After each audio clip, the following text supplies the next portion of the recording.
वो कहते हैं कि कोई चीज नीचे के सतर में बैठी है, कोई बीच के सतर में बैठी है, कोई ऊपर के सतर में बैठी है, और सारी चीज को मिलाकर के स्पिरिट का चोला पूरा होता है, उस आत्मा का चोला पूरा होता है। नीचे के सतर पर संसार बैठा हुआ है, बीच के सतर पर प्राण और मन बैठा हुआ है, उसके ऊपर बुद्धि बैठी हुई है, उसके ऊपर आत्मा बैठी हुई है, और पूरी चीज को अगर मिला दिया जाए तो परमात्मा का एक चोला बन जाता है।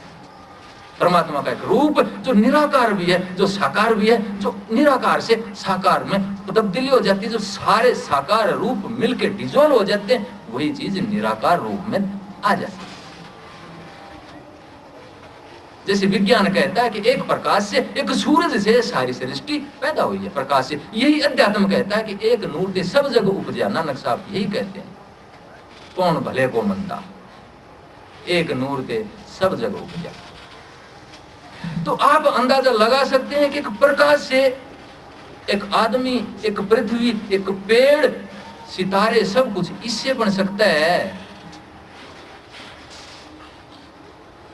तो सारी चीजें एक में जाकर के समा सकती है, यानी कि प्रकाश को आप एक निराकार रूप, कोई आकार नहीं है उसका,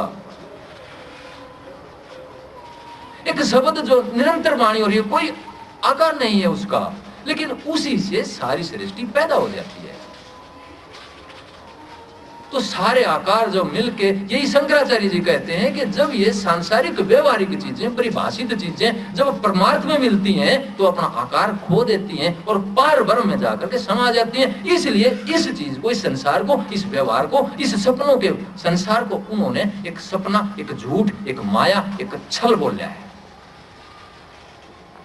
जो हमेशा ब्रह्म के साथ रहती है। लेकिन जब ज्ञान हो जाता है सच्चा, तो सपना टूट जाता है, जागृति में आ जाते हैं, तो असलियत का पता चलता है कि वो तो सपना था। तो वो आकार जो हमने खड़े कर लिए हैं, ये निराकार का हिस्सा है। और परमार्थ में जाकर के शंकराचार्य जी कहते हैं, जब मिलते हैं, डिजोल्व होते हैं सारी सृष्टि, तो इसका सबका अस्तित्व खत्म हो जाता है, साकार रचना का। निराकार में जाकर के ये मिल जाती है टोटल रूप में, और एक आत्म रूप में, परमात्म रूप में वो बन जाती है। चौथे लोक में जाकर के समा जाती है, भावातीत होकर, विचारातीत होकर, मनातीत होकर के जाकर के वो आत्मा में जाकर के आत्म रूप बन जाती है, आत्म ज्ञान हो जाता है उस टाइम पे। महावीर स्वामी ने इसी को परम ज्योति बोला है।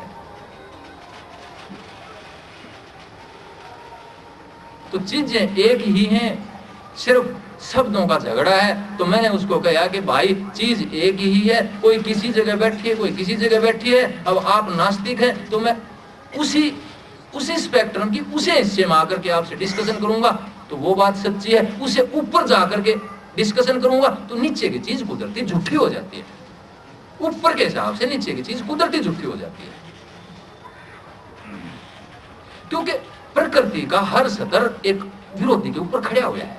चाहे आप जमीन ले लें, चाहे आप न्यूट्रॉन, प्रोटॉन, इलेक्ट्रॉन ले लें, कि एक के ऊपर दूसरा विरोधी सतर पर खड़ा हुआ है। चाहे 5 तत्व ले लें आप, पृथ्वी,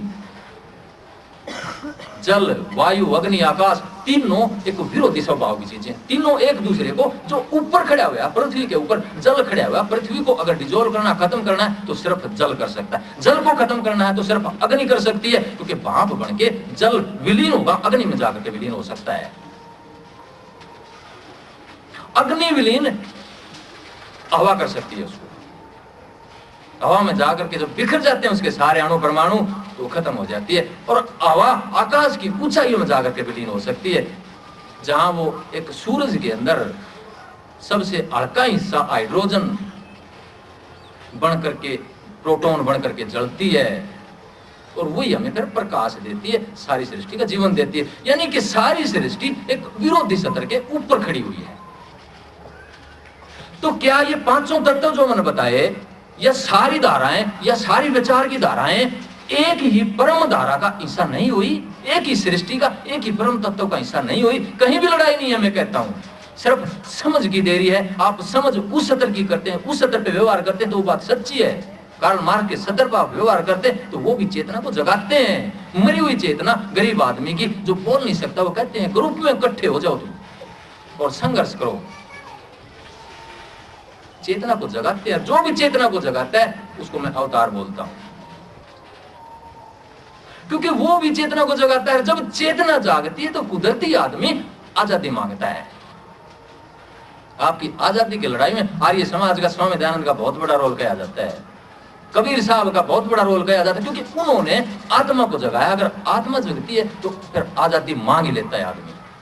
वो गुलाम रहना ही नहीं चाहता, वो कर्म करने लग जाता है। जो कर्म करने लग जाता है वो गरीब नहीं रहता। मैं कहता हूं अध्यात्म से आप सारी चीजों के इलाज करवा सकते हैं। हर चीज का इलाज अध्यात्म से संभव है। आपकी अनएम्प्लॉयमेंट, आपकी गरीबी, आपका आतंकवाद,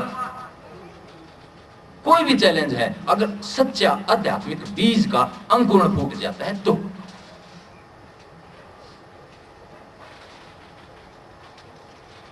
अगर सच्चे अध्यात्म पर चला जाए तो कोई गरीब रह नहीं सकता है, क्योंकि वो कर्म करेगा, और जो कर्म करता है वो गरीब या भूखा रह ही नहीं सकता है। गरीब या भूखा रहेगा निकम्मा आदमी जो ठाली रहता है, और वहीं पर उन्हीं घरों में भूत प्रेत का वास भी होता है। ये भी मान के चले आप, क्योंकि विचार गंदा होने लग जाता है। विचार गंदा होते ही वही भूत प्रेत दिखने लग जाते हैं आदमी को। औरत को, बच्चों को, औरतों में ज्यादा होती है बीमारी, क्योंकि जहां थोड़ा सा औरतों को दबाया गया हमेशा, तो जहां भी भय होता है, कोई ना वो भय अंदर में जब सोता है आदमी, कोई ना कोई रूप लेकर के खड़ा हो जाता है। और आसपास में विचार ऐसे ही डाल दिए जाएं तो वो एक रूप लेकर के डराने लग जाती है, वही आकृति बन के पैदा हो जाती है अंदर में, जिसको हम भूत प्रेत या शेवड़ों के पास भागते हैं। और अगर विचार को पवित्र किया जाए, विचार को कहते हैं शिवरतलाल जी महाराज के, विचार ही देवी देवता है, मन ही देवी देवता, मन ही पितर भूत, मन ही हरि होत है, और हरि को भजे सोचेत, या हरि का होत।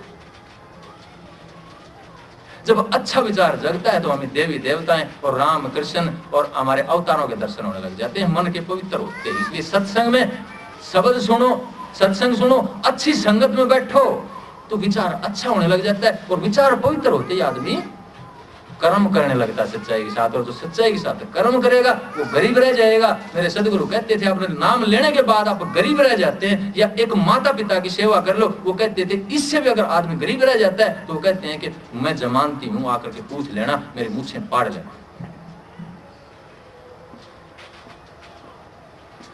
तो कोई एक कर्म जिंदा करो, अच्छा कर्म, एक कर्म रोज करो जो जिंदा करे आपके जीवन शक्ति को अंदर से। एक कर्म उनमें से मेरे सदगुरु बताते थे, सुबह एक दाना, दो दाना, जिसी आपकी समर्था हो, बाजरे का पक्षियों को डालो। खास तौर पे जो माताएं गर्भवती हों, या कोई गंदा विचार घर कर गया हो, क्योंकि उससे क्या होगा कि हर रोज आपका एक जब दाना डाल लेंगे आप, हर रोज आपका अच्छा विचार जिंदा होगा। एक गांव में अपना के देख लो आप,